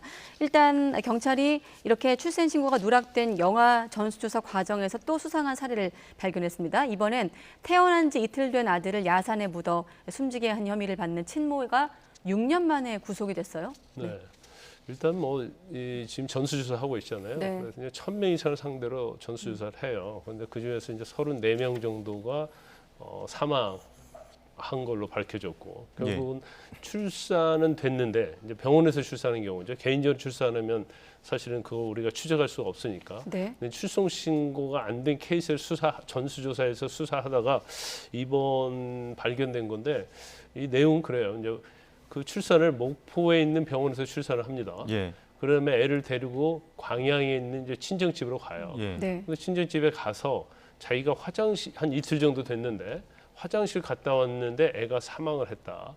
그래서 야산에 묻었다 이렇게 얘기를 하는 거예요. 예. 그래서 경찰이 조사를 해보니까 약간 애에 대한 학대 정황이 있는 거예요. 그래서 아동학대 시사죄로 적용을 하려고 한 거죠. 예. 그러다가 좀 너무나 이상한 점이 많으니까 경찰에서 이제 프로파일러 2명을 투입을 합니다. 그래서 조사를 해보니까 본인이 이제 진술을 번복해요. 그냥 죽은 게 아니고 내가 야산에 생매장을 했다. 살아있는 상태에서. 그렇죠. 그런데 이틀 정도 지나면 이제 영아 살인죄에서 영아라고 볼 수 없는 거거든요. 예. 그러면 살아있는 사람을 사실 생매장한 거기 때문에 예. 이건 이제 살인죄가 될 수밖에 없는 거죠. 예. 그런데 이제 여러 가지 좀 문제점이 있죠. 왜냐하면 대부분 자체가 이제 진술에 의존할 수밖에 없잖아요. 예. 6년 전에 있었고 그 예. 상황을 아는 사람은 결과적으로 산모밖에 없단 말이에요. 그러니까 추후에 있어서도 또 진술이 번복 가능성이 있어서 예. 아마 살인죄를 한다 하더라도 유죄받는 데 있어서는 아마 굉장히 좀 많은 난관이 있을 수도 있어요. 그 난관 중에 보자면 이제 객관적인 검증이 필요할 텐데 지금 사진으로 나와 있습니다만 야산을 지금 수색은 하고 있습니다. 네. 어떤 부분들이 좀 드러나야 될까요? 일단 수색을 했는데 지금 경찰이 찾지 못한다는 이제 속보가 있는 것 같습니다. 예. 그래서 일반적으로 이제 영아 같은 경우에는 굉장히 뭐 살도 그렇고 이제 뼈 같은 경우도 굉장히 연하고 물렁물렁하잖아요. 그래서 사실 이제 매장을 하게 되면 성인 같은 경우는 시간이 많이 흘러도 뼈가 남거든요. 그러면 사실 매장했던 장소에서 발굴을 하고 검진을 하다 보면 발견할 수 있는데 영아 같은 경우는 그게 쉽지 않아요. 흔적 없이 사라질 수 있거든요. 그래서 경찰이 지금 매장했다고 산모가 지정한 그 장소를 수색을 했는데 찾지 못했다고 합니다. 그러면 결국 이 경우에도 이제 사체 없는 살인 사건이 될 수 있는 거고 경우에 따라서는 나 매장한 게 아니다. 다른 식으로 또 진술을 또 번복할 가능성이 있어요. 그래서 이제 남편까지 조사를 다 했는데 뭐 그 경위에 대해서는 전혀 모른다고 얘기하기 때문에 결과적으로 이제 산모의 진술에 의존할 수밖에 없다. 근데 지금 문제가 되고 있는 전수조사 또 관련된 영아 살해 또는 뭐 살인 이거 전부 다 대부분이 출생한 산모의 진술에 의존하는 거예요. 그런데 이게 굉장히 오래된 거 아닙니까? 네, 6년 전이잖아요. 살해를 했다 하더라도 그러다 보니까 경찰에서는 결국 산모의 진술을 의존할 수밖에 없고 산모의 진술을 보강할 수 있는 다른 증거를 반드시 찾아내는데 아마 그 부분이 굉장히 쉽지 않을 거예요. 그래서 아마 수사하는데 경찰이 굉장히 어려움을 겪을 겁니다. 아, 그래요. 자, 그럼 지금의 법으로는 어떤 처벌을 받게 되는 겁니까? 일단 우리가 뭐 영아 살해는요. 분만 중이거나 분만 직후해야 돼요. 그러니까 하루가 지난달지 이틀이 지나면 결국 처벌할 수가 없는 거죠. 그건 살인죄가 되는 그렇죠. 거죠. 그런데 저 같은 경우 이제 생매장을 했기 때문에 이제 전형적인 이제 살인죄라고 볼 수 있어요. 그래서 지금 계속적으로 문제가 되고 있는 것이 영아 살해죄는 이제 10년 이하 징역이다. 이제 그러다 보니까 약간의 인명 경시 풍조가 있고 영아 살인죄로 기소가 되면 처벌을 이렇게 높게 받지 않아요. 대부분 뭐 집행유예 받는단 말이에요. 근데 살인죄는 뭐 사형 무기 또는 5년 이상 징역이잖아요. 그러니까 아무리 뭐 여러 가지 여건이 있다 하더라도 참 정상 참자 사유가 있다 하더라도 적어도 집행유예 이상 형을 받게 되거든요. 네. 그래서 이런 부분에서 지금 법사위에서 이제 법 개정안이 올라가기 때문에 이제 본회의를 통과하면 영아 살해에 대해서도 이제 살인죄로 처벌할 수 있는 길이 열리게 된 거죠. 예, 다른 사건도 하나 더 짚어보겠습니다. 일타 강사로 알려진 학원 강사의 어떤 재력을 노리고 납치를 시도한 남성이 있는데 여성들만 노린 범죄였죠? 네네. 이제 일탈 강사하면 우리가 굉장히 유명한 일탈 강사 같은 경우에는 언론이랄지 SNS랄지 이런 걸 다 보면 나와 있어요. 더군다나 이제 수익도 순위까지 나와 있거든요. 그러다 보니까 이 김모 씨하고 이제 박모 씨 둘이 그걸 다 검색을 했다는 거예요. 그래서 강도할 수 있는 대상을 선정하는데 선정 대상은 이제 여자 일탈 강사를 한정했다는 거잖아요. 네. 왜냐하면 여자 일탈 강사는 뭐 혼자 사는 분도 있을 수 있고 아니면 여자라는 특성이 뭐 약간 연약하다 이제 그런 생각을 했던 걸로 보입니다. 예. 그래서 그 강사의 뭐 주거지랄지 사무실랄지 학원 이런 데서 어떤 뭐 출퇴근 시간 이런 거 다 체크를 하고 또 뭐 납치를 한 다음에 어떤 청테이프를 묶고 뭐 이런 것까지 다 준비를 했다고 그래요. 그래서 이제 처음 시도를 한 거예요. 그래서 학원에서 강의를 마치고 차를 타려고 하는 이 강사를 납치하기 위해서 차 뒤에서 흉기를 들이댔는데 그때 마침 남편이 이제 운전석에 있었던 것이죠. 예. 그래서 이제 제압을 한 거예요. 그래서 결국은 이제 미수에 그친 거죠. 네, 검찰은 박 씨를 특수 강도 미수, 강도 예비, 또 불법 촬영 등 혐의로 구속 기소하는데 끝으로 한 1분 정도 남았는데 어느 정도 형량을 좀 예상하십니까? 형량 굉장히 무거울 수밖에 없죠. 일단 특수 강도면 이제 5년 이상 징역이고요. 근데 강도 예비도 형량이 상당히 높습니다. 더군다나 이제 성폭력 처벌법상 이제 카메라로 촬영 걸 반법도 했거든요. 그러니까 죄명 이제 3가지 정도 되고 그러니까 조사하다 보니까 핸드폰에서 불법 촬영물이 나온 거죠. 그렇죠. 예. 그런데 이 김 씨 사실은 이제 2명이 공모해서 했는데 김모 씨는 극단적 선택하고 이제 사망했어요. 근데 이 박모 씨가 계속 자기의 범죄를 그 사람에게 전부 다 떠넘긴 거죠.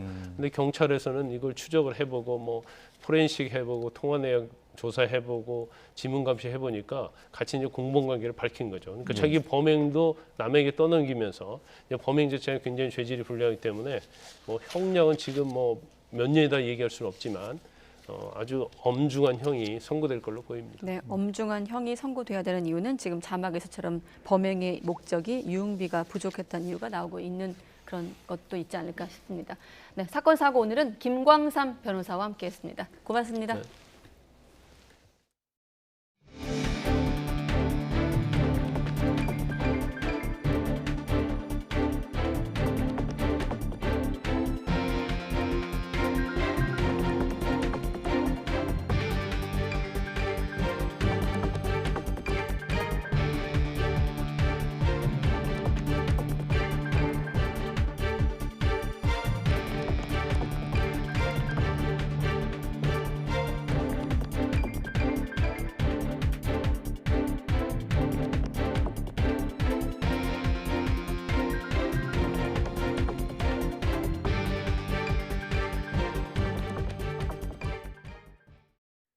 한국은행이 어제 기준금리를 4차례 연속 동결한 가운데 이창용 총재가 금리 인하 논의는 시기상조라고 다시 한번 못 박았습니다. 이 총재는 오늘 대한상공회의소 제주포럼에 참석해 통화정책이 냉탕과 온탕을 왔다 갔다 하면 거시정책 틀이 흔들린다며 이같이 말했습니다. 이 총재는 물가 상승이 충분히 내려갈지 확신이 없어 지켜봐야 하고 또 늘어난 가계부채도 당분간 금리를 내리지 못하는 이유라며 크게 기대하지 말라고 밝혔습니다. 네, 반도체가 올해 상반기 수출 부진으로 지난 2013년부터 10년간 지켜왔던 수출 1위 품목 지위가 흔들리고 있습니다. 자동차와 자동차 부품을 합산한 결과 수출액이 반도체를 앞섰는데 하반기에는 양상이 어떨지 관심입니다. 박홍구 기자입니다. 반도체는 지난 1989년부터 2007년 그리고 2013년부터 지난해까지 단일 품목으로 우리나라 수출 1위 상품이었습니다. 하지만 코로나19 일상 회복 이후 IT 수요가 줄면서 수출이 지난해 8월부터 11개월 연속 감소했습니다. 그 결과 올해 6월까지 수출액은 432억 달러로 지난해와 비교하면 37.4%가 줄었습니다. 하지만 자동차는 전기차 등 고가차 소비가 늘면서 357억 달러, 역대 최대 실적을 올렸습니다. 여기에다 차 부품까지 더하면 수출액 473억 달러로 반도체를 앞섰습니다. 상반기 기준 자동차와 차 부품의 수출이 반도체를 앞선 건 지난 2016년 이후 7년 만입니다. 억눌렸던 자동차 수요가 폭증하면서 작년하고 올해 들어서 자동차 수출이 많이 늘었고요. IT 경기는 상대적으로 침체되면서 자동차 반도체 수출이 좀 극명한 모습을 좀 보이고 있습니다. 반도체가 전체 수출에서 차지하는 비중도 지난해 19.7%에서 올해는 14%로 축소된 반면 자동차와 차 부품은 10%에서 15%대로 올라섰습니다. 하지만 하반기에는 양상이 바뀔 가능성이 있습니다. 수출 주력 품목인 메모리 가격이 1년 전보다 60% 급락한 수준이지만 재고가 줄면서 최근 하락세가 둔화하고 있습니다.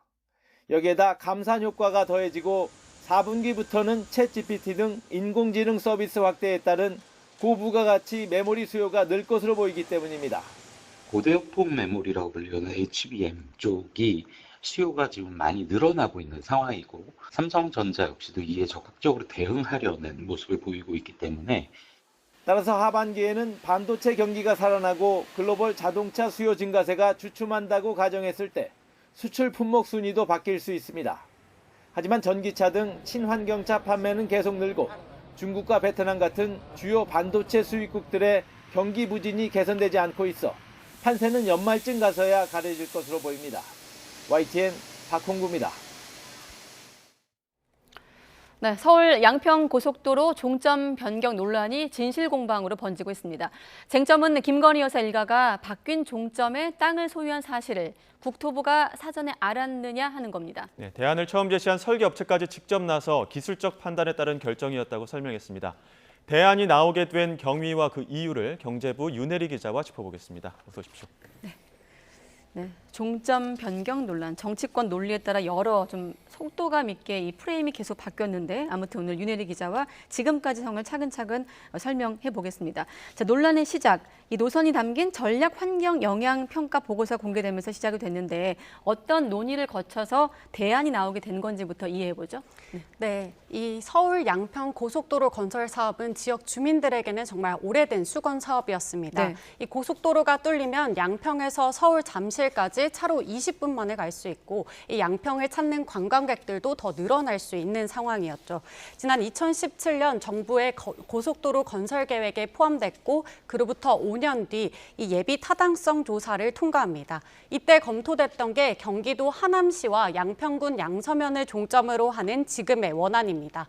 국토부는 이를 토대로 지난해 3월 민간 설계업체에 타당성 조사 용역을 맡겼고 이 업체는 5월 착수 보고를 진행했습니다. 이때 용업업체가 지금의 강상면을 대안으로 종점으로 하는 대안과 유사한 수정안을 제시를 했습니다. 네. 국토부는 이를 토대로 관계기관과 협의를 거쳐서 올해 5월 이 강상면 종점이 더 나은 대안이다라고 적힌 전략 환경 영향 평가 보고서를 공개합니다.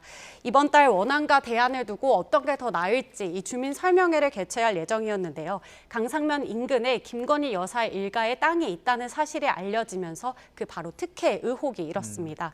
이 논란이 계속되자 원희룡 국토교통부 장관이 전면 백지화를 선언한 게 지난 6일입니다. 그리고 그 이후 지금까지도 이 여진이 계속되고 있는 상황입니다. 그럼 뭐 예비 타당성 조사까지 통과한 원안을 민간 설계업체 2달 만에 뒤집은 셈인데 원안대로 추진하기 어려운 이유는 뭐라고 설명했습니까? 네, 이 업체가 대안을 제시한 이유는 크게 4가지입니다. 네. 우선 먼저 자연 환경 보호인데요. 기존 양서면을 종점으로 하는 원안은 상수원 보호구역을 관통하기 때문에 이 자연 환경을 크게 해친다고 설명했습니다. 둘째는 강하 나들목 설치 여건입니다. 양평군이 제시한 대안대로라면 이 나들목을 설치하기 위해 지금 보이시는 것처럼 이 L자 형태로 꺾이는 노선이 돼야 하는데 이 환경이나 비용적 측면에서 적합하지 않았다고 설명했습니다. 제가 어제 실제로 이 양평군이 제시한 나들목 설치 예정지를 가봤는데요. 네. 이 도로폭이 비교적 좁고 구불구불한 데다 이 한쪽 면은 산으로 좀 가로막혀 있었습니다. 이 나들목을 내려면 이 도로를 먼저 넓히고 산을 깎아야 한다라는 게 설계 업체 측의 설명이었습니다. 이 3번째는 원안 종점인 양서면에도 분기점이 들어서기 어렵다는 거였는데요. 실제로 이곳을 가보면 이 하천이 중심에 있어요. 그 양옆으로 민가가 아주 즐비합니다. 그리고 이 위로는 40m 높이의 교량이 하나 지나가는데요. 네. 이 교량을 연결해서 당초 분기점을 만들 예정이었지만 이 인근 마을 주민들의 얘기를 들어보니 지금도 소음과 분진 피해가 있는데 분기점 연결하면 이게 조금 더 심해질까 봐 좀 걱정이 된다고 합니다. 직접 들어보시겠습니다. 이렇게 살기 힘든데 이거를 원안을 이렇게 한다 그러면 누가 좋을지는 전 모르겠어요. 이거는 저희는 아니라 이거 저희 동네는 저희한테만 그 고통만 감수하라는 것밖에 안 되잖아요. 그래서 설계업체는 이 강상면으로 종점을 바꾸는 게 교통량도 더 늘어날 수 있기 때문에 최적의 안이었다 이렇게 설명했는데요. 이 또한 역시 관계자의 설명 직접 들어보시겠습니다. 지금 단계에서 추가적인 검토를 했을 때 이 위치보다는 그런 안전성이라든지 이런 부분들이 있는 부분들을 원천적으로 해결할 수 있는 위치가 있다고 하면 그쪽으로 바꾸는 게 적절하지 않겠나라는 게 기술자로서의 생각입니다. 게 이 업체의 판단은 그때 강상면이었다는 거죠. 예. 그래서 설계업체는 이 타당성 조사를 진행하면서 원희룡 국토부 장관은 만난 적이 없고 이 어떤 외압도 없었다 이렇게 선을 그었습니다. 자, 이렇게 설계업체까지 동원해서 국토부가 해명했지만 여전히 논란은 끊이지 않고 있고 저희도 그런 보도를 하고 있습니다. 아직 시원하게 풀리지 않는 대목들이 어떤 겁니까?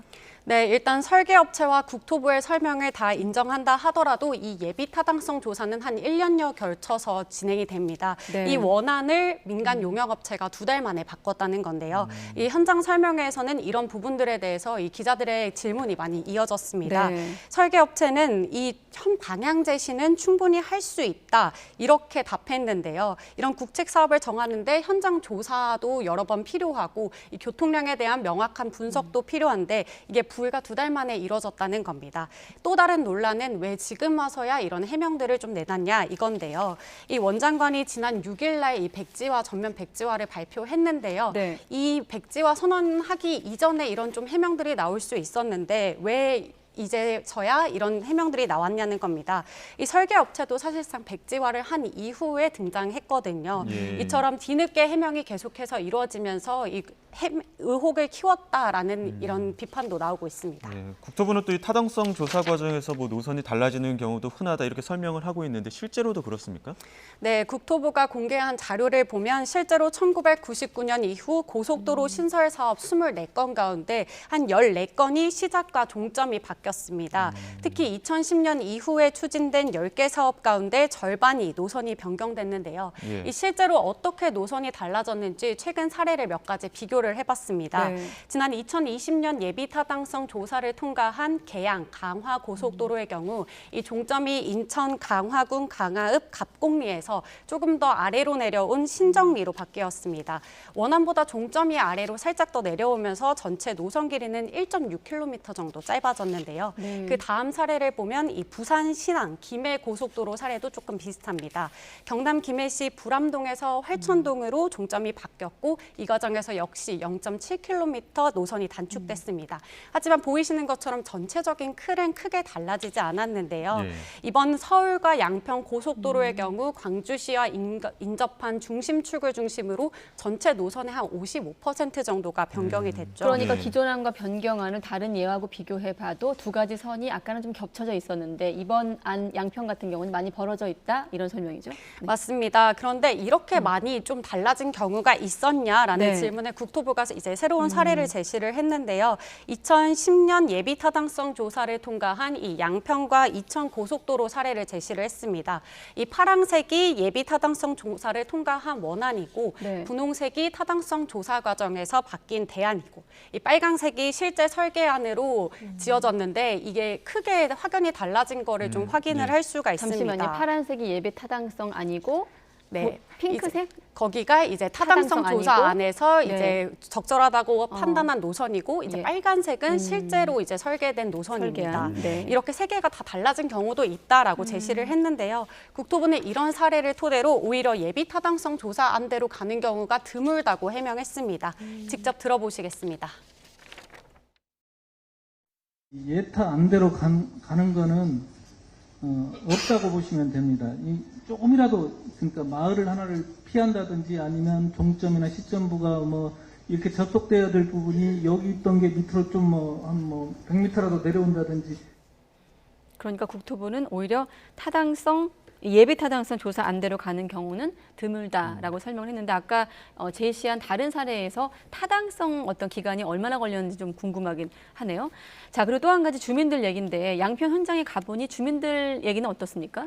네, 제가 어제 원안 종점 인근과 그다음에 바뀐 대안 종점 인근 모두 다 다녀왔습니다. 네. 이 원안 종점 인근에는 보이시다시피 이 하천이 흐르고 그 주변에 민가들이 많이 모여 있잖아요. 이 일대는 한 770여 가구가 살고 있습니다. 네. 그런데 이들은 지난 5월 그 전략 환경영향평가 보고서가 공개될 때까지만 해도 자신들의 마을 위로 이 분기점이 설치될 거라는 것 자체를 몰랐다고 하는데요.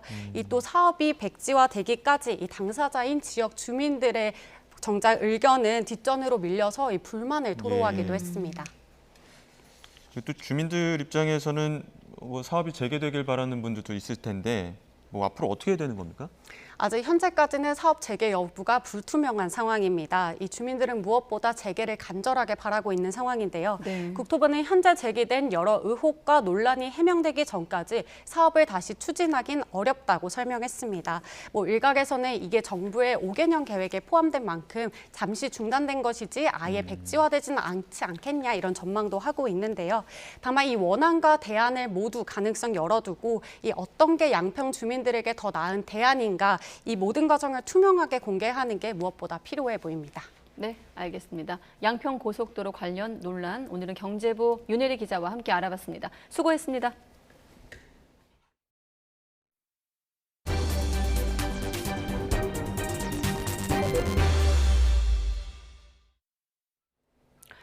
러시아가 우크라이나 점령지 주민 수천 명을 수용소 등지에 불법 감금하고 강제 노역을 시키고 있다고 AP통신이 보도했습니다. 러시아 점령지에서 금지된 우크라이나 말을 하는 등 사소한 이유로 불법 체포돼 수용된 우크라이나 주민들은 전기 고문과 구타 등에 시달리고 일부는 목숨을 잃기도 한다고 AP가 보도했습니다. AP는 러시아 정부 내부 문건과 불법 수용시설을 겪은 우크라이나 주민 인터뷰 등으로 이와 같은 사실을 확인했다고 설명했습니다.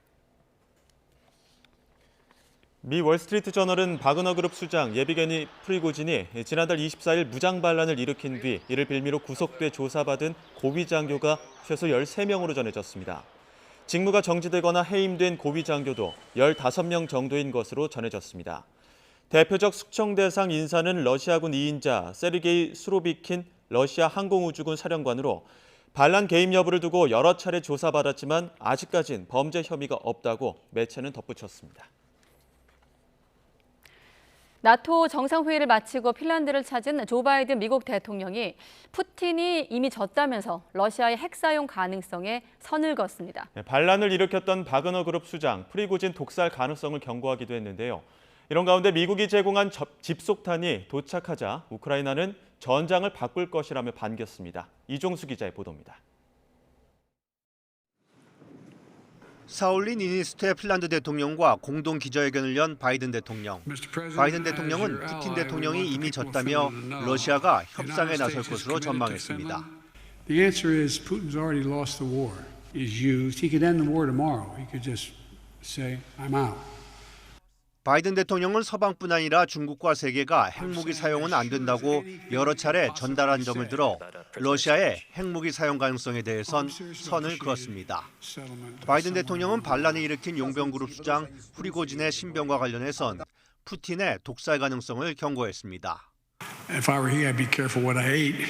I'd be keeping my eye on my menu. 한편 하나의 폭탄 속에 여러 개의 소형 폭탄이 들어있어 강철비로 불리는 집속탄이 미국의 지원으로 우크라이나에 도착했습니다. 올렉산드르 시르스키 우크라이나 육군 총사령관은 아직 사용하진 않았지만 전장을 근본적으로 바꿀 수 있다고 말했습니다. 푸틴 대통령은 서방이 우크라이나에 추가 군사 지원 패키지를 제공하기로 한 데 대해 전황에 미칠 영향이 제한적이라고 주장했습니다. Ракет достаточно дальнего радиуса действия. Ну, что да, они ущерб наносят, но ничего критического в зоне боевых действий не происходит с использованием этих ракет.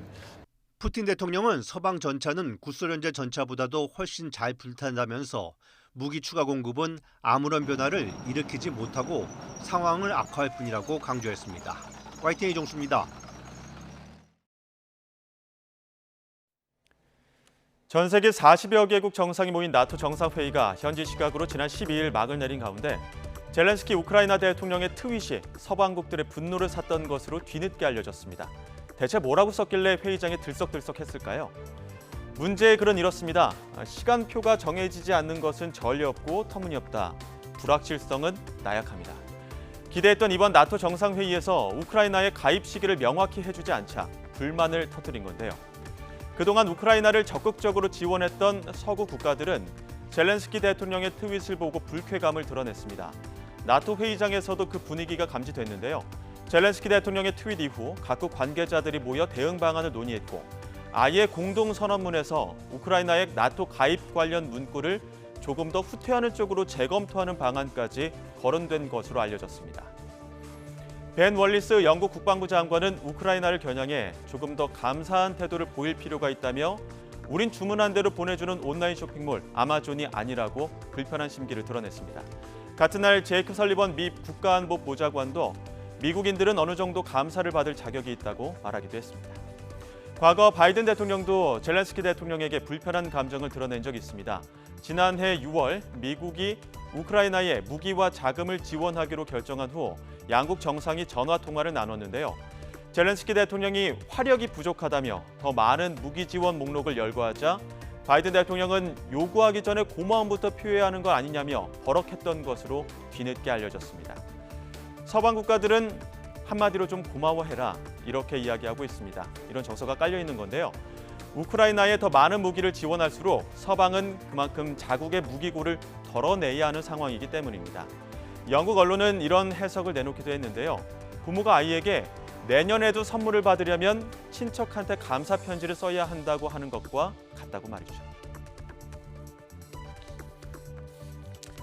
네, 다음은 젤렌스키 우크라이나 대통령의 트윗으로 나토 회의장에 들썩거린 가운데 우크라이나 내무장관이 트위터에 공개한 사진 한 장이 뭉클함을 주고 있습니다. 얼굴에 심하게 상처를 입고 팔을 잃은 남성이 침상에 누워 있고 그 옆에 슬픔 가득한 얼굴로 남편의 품에 푹 안겨 있는 아내의 모습이 보입니다. 전쟁과 기다림에 지친 얼굴이지만 한눈에도 두 사람의 깊은 사랑과 신뢰가 확인됩니다. 지난 12일 우크라이나 내무장관 안톤 게라셴코가 자신의 SNS에 공개한 사진인데요. 1000마디 말을 대신한다. 게라셴코 장관은 사진을 올리며 이렇게 적기도 했습니다.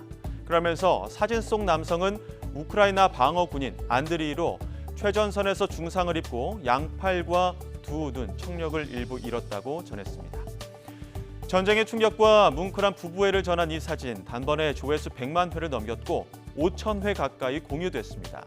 지난달 초부터 대반격에 나선 우크라이나는 자포리자, 도네츠크에서 전투를 이어가고 있는데요.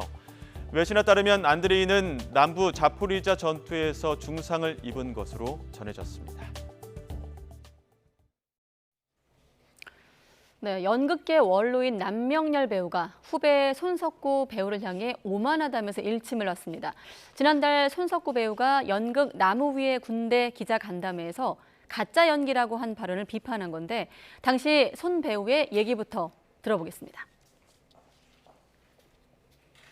저는 원래 연극만 하려고 했으니까 매체 쪽은 아예 시작할 생각도 없었다가 제가 이제 영화나 드라마 쪽으로 처음 옮겨가게 된 계기가 하도 이제 이렇게 감독님들이 그때 당시 하던 감독님들이 야, 너 제가 그때도 그랬어요. 그때 연극할 때 아니 나보고 사랑을 속삭이려면 마이크를 붙여주든가 하지 왜 그렇게 가짜 연기를 시키냐.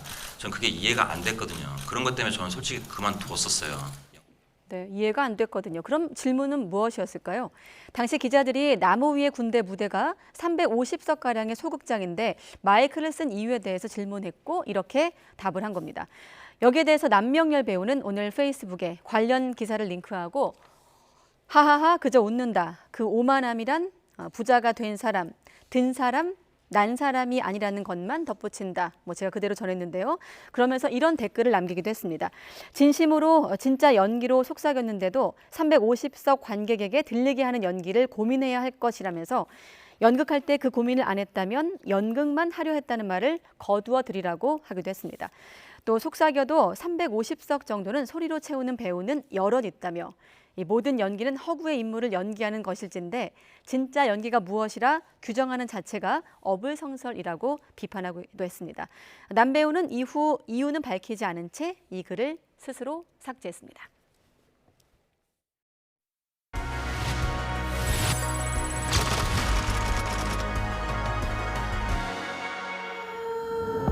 외교부의 중요 사명 중 하나는 자국민의 보호라고 알고 있습니다. 탈레반과 대면 협상을 하게 해주십시오. 지금 작전 들어가면 제일 먼저 표적관이 위험하다고. I will send you to hell first. 안 돼! 저는 포기할 수 없습니다. 봉사활동을 위해 아프가니스탄으로 떠난 샘물교회 신도들이 탈레반 무장단체에 납치됐다.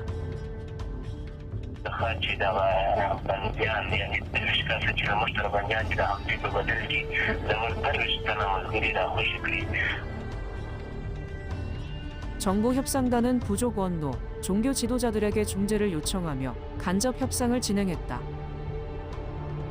하지만 협상을 서둘러 진행하려던 우리와 달리 미국과 아프간 정부는 테러 세력에 양보할 수 없다는 입장이었다. 협상에 실패하자 탈레반은 인질로 잡혀있던 배영규 목사와 심성민 씨를 살해했다. Please save us. Sometimes they threaten us. They're going to kill us one by one. 피랍 22일이 지나서야 한국 정부 대표단과 탈레반은 첫 대면 협상을 시작했고 2차 대면 협상 이후 여성 인질 2명이 석방됐다. 심려 끼쳐드려 너무나 죄송하고 정부와 국민들께 너무나 감사드리고요. 우리 측과 납치단체 간 대면 접촉에서 피랍자 19명 전원을 석방하기로 합의하였습니다. 정부의 노력으로 추가 석방된 우리 국민 19명은 출국 51일 만에 한국으로 돌아올 수 있었다.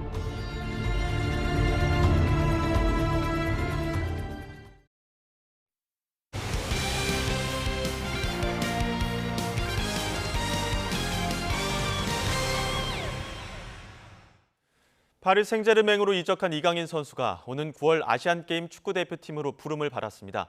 3회 연속 대회 우승을 노리는 황선홍 감독은 이강인을 포함한 22명의 최종 명단을 발표했습니다. 김동민 기자가 보도합니다.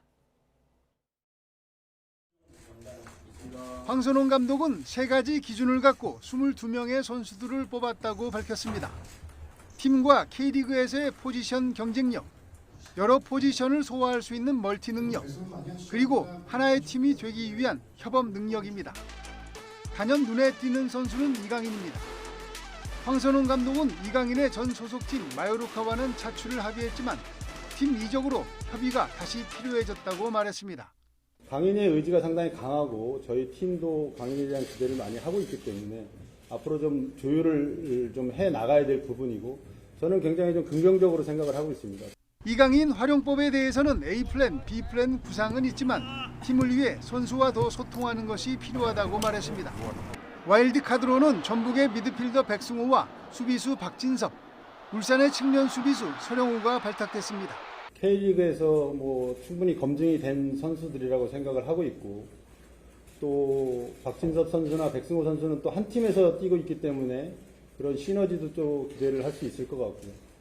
지난 중국과의 평가전에서 후반 교체로 들어가 2골을 넣은 엄원상을 비롯해 분데스리가 슈투트가르트로 이적한 정우영 등도 막강한 2선 공격 라인에 포진했습니다. 선수들과 정말 혼연이 일치가 돼서 혼신의 힘을 다해서 우리가 세운 목표를 달성하고 올 수 있도록 최선을 다하겠습니다. 선수가 골을 넣던 못 넣던 책임은 감독이 지는 것이라며 배수의 진을 친 황선홍. 아시안게임 3회 연속 우승을 위해 오는 9월 완전체로 모입니다.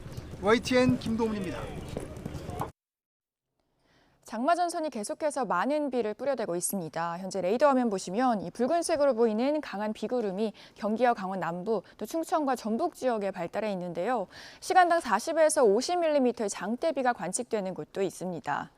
현재 이 지역을 중심으로는 호우특보가 발령 중인데요. 경기 남부와 충청, 전북과 경북 지역을 중심으로 호우경보가 점차 확대되고 있습니다. 어제부터 지금까지 이미 많은 비가 쏟아졌습니다. 전북 군산에는 360mm, 충남 부여에는 260mm가 넘는 비가 내렸는데요. 이 문제는 앞으로도 비가 계속해서 강하게 온다는 겁니다. 오늘 밤이 고비가 되겠는데요. 내일 오전까지 장마 전선이 남북으로 진동하면서 경기와 강원 남부, 충청과 호남, 또 경북 북부에 걸치겠습니다. 이 지역에는 시간당 최고 100mm에 달하는 강한 비가 오는 곳이 있겠는데요. 따라서 모레까지 충남과 전북 많은 곳에는 400mm 이상, 그 밖에 충북과 호남, 경북 북부에 300mm 이상의 비가 더 오겠고요. 이 경기와 강원 일부 지역에도 최대 150mm가 넘게 쏟아지는 곳이 있겠습니다. 날씨였습니다. 네, 보건의료 노조가 이틀째 산별 총파업 결의대회를 열기도 했는데 네, 지금 속보가 들어왔습니다. 19년 만에 열린 보건의료 총파업, 이틀째 총파업을 이어가고 있는 상황에서 총파업을 끝내기로 했다라는 속보가 들어왔습니다. 연장하지 않기로 했다. 이 파업을 종료하게 된 배경은 아직 들어오지 않고 있습니다만 이 내용은 다음 뉴스에서 여러분께 알려드리겠습니다. 네, 뉴스큐 마치겠습니다. 네, 시청해주신 여러분 고맙습니다.